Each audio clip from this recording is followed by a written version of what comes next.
এই অনর্থ মেনে নেবে কিরণমালা? এই অনর্থ মেনে নিয়ে তুমি তুমি নিজেকে মৃত্যুর অন্ধকারে ঠেলে দিচ্ছিলে। মহারাজ বিক্রম আর মহারানী আম্রপালিকে তুমি কথা দিয়েছো না কিরণমালা, যে তাদের পুত্রকে তুমি মায়া মুক্ত করে তাদের কাছে ফিরিয়ে দেবে? কিরণ, কিরণ, তোমার প্রতিজ্ঞার কি কোনো মূল্য নেই? তাছাড়া তোমার পিতামাতা যখন জানবে যে তাদের প্রিয় কন্যা কিরণমালা আর নেই, তাদের কি অবস্থা হবে কিরণ? একবার ভেবে দেখেছো? তাদের প্রতি কি তোমার কোনো দায় নেই?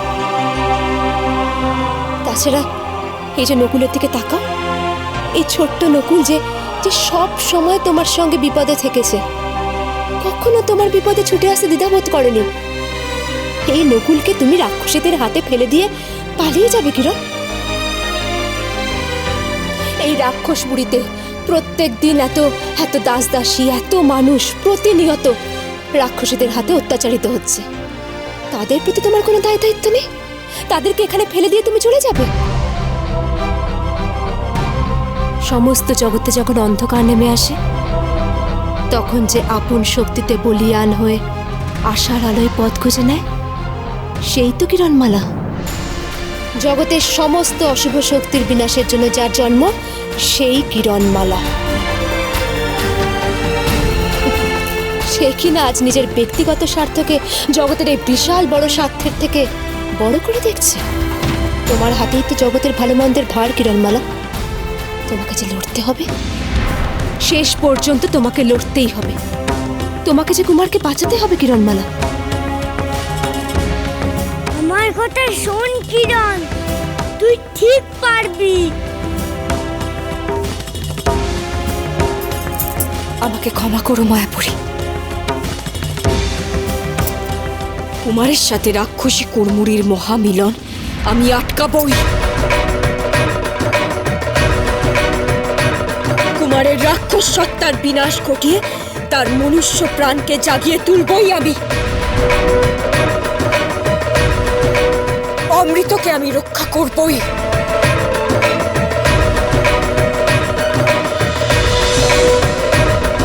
আমি জানি কিরণ, তুমি পারবে।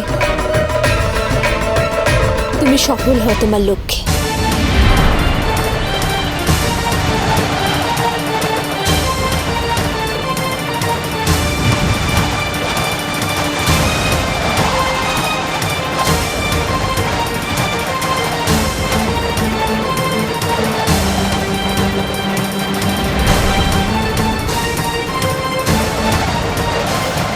তুমি যতই কিরণমালাকে বিপদের দিকে ঠেলে দাও না কেন কটকটি, কিরণমালা তোমাকে তোমার বিনাশের দিকে ঠেলে দেবেই। যাও কিরণমালা, আপন লক্ষ্যে অবিচল থেকে এগিয়ে যাও। আমি জানি তুমি পারবে।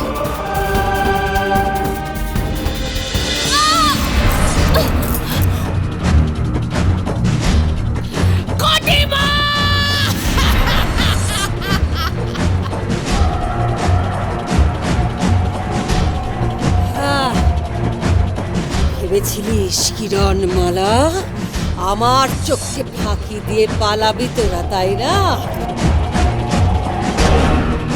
শোন, সেই সাধ্য তোর হয়নি এখনো। পালাবো না কটকটি। ভালোবাসার বিশ্বাসের জোর তোমার জানা নেই। শুধু তুমি মানুষকে ঘৃণা করতে জানো। তোমার মনে শুধু হিংসা আছে। কিন্তু তুমি জানো না, ভালোবাসা অসম্ভবকেও সম্ভব করতে পারে। মরে যায় শালা কিরণমালা। তোর বর তো সঙ্গিনীকে নিয়ে ঘরের দৌড় দেবে না, এখনো তোর মুখে ভালোবাসার কথা। শোন কিরণমালা, তোর এই ভালোবাসার জগৎ আমি ভেঙে চুরমার করে দেব। যে জোর দিয়ে তুই আমাকে এই কথাগুলো বলেছিস, সেই জোর আমি আমার পায়ের তলায় ফেলে পিষে গুড়িয়ে দেব। না, ভেবেছিস তুই তোর কুমারকে উদ্ধার করবি? তুই তোর সেই আশায় আমি ছাই ঢেলে দিয়েছি। দেখ নিজেকে, আজ তুই আর কিছুই নোস, রাক্ষসী কুড়মুড়ি আর রাক্ষস কুমারের দাসী মাত্র। শেষ করে দে না কটিমা, ওকে শেষ করে দে।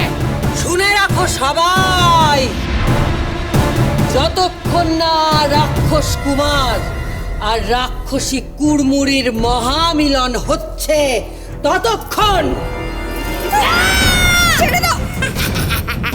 কেউ ওদের কিচ্ছু করবে না।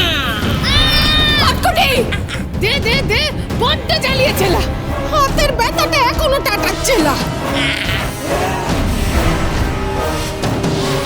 এটা আমার আদেশ।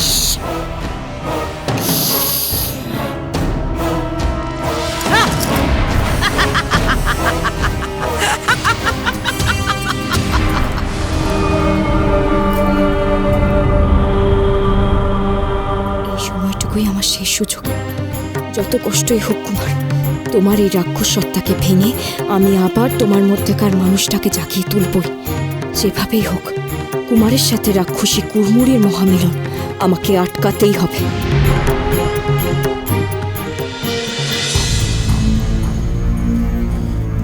কতই তো দাসী আছে, ওই কিরণমালাকে দিদির দাসী বানানোর কি ছিল?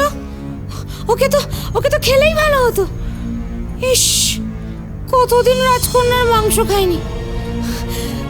ওই রাক্ষসী রানী কটকটি যা বলছে বলুক, আমি ওকে খাবো, আমি ওকেই খাবো। ওকে দেখলে আমার জিভ দিয়ে কিরকম জল বেরোয়, হাউ মাউ খাও করে প্রাণটা।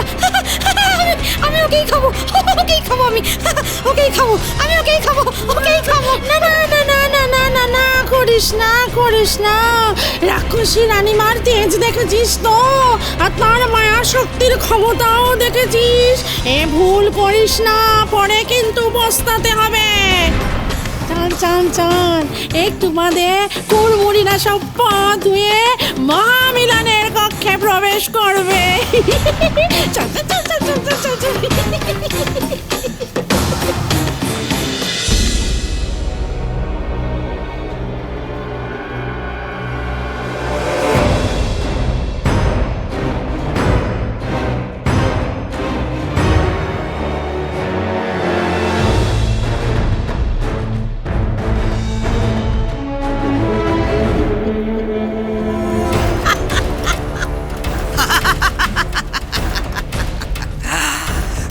মহামিলন উৎসব সম্পন্ন হয়েছে। এবার রাক্ষস কুমার আর রাক্ষসী কুড়মুড়ি মহামিলন কক্ষে প্রবেশ করবে, কিন্তু তার আগে তাদের দুজনের পা ধুইয়ে দেবে তাদের খাস দাসী কিরণমালা।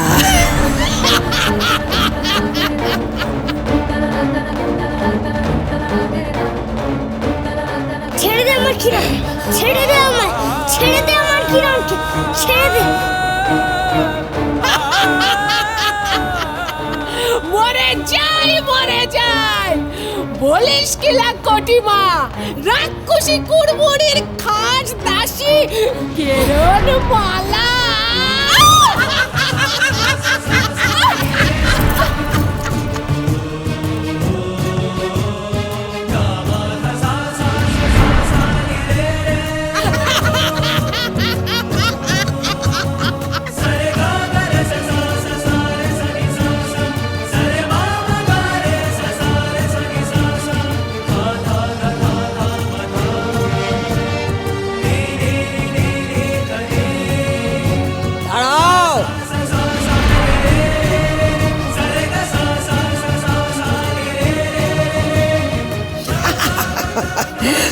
আর দগ্ধে মারবো তোকে। কুমার, দাসী কিরণমালাকে বলে দাও ও যেন আগে তোমার প্রিয়া কুড়মুড়ির পা সুন্দর করে ধুইয়ে দেয়।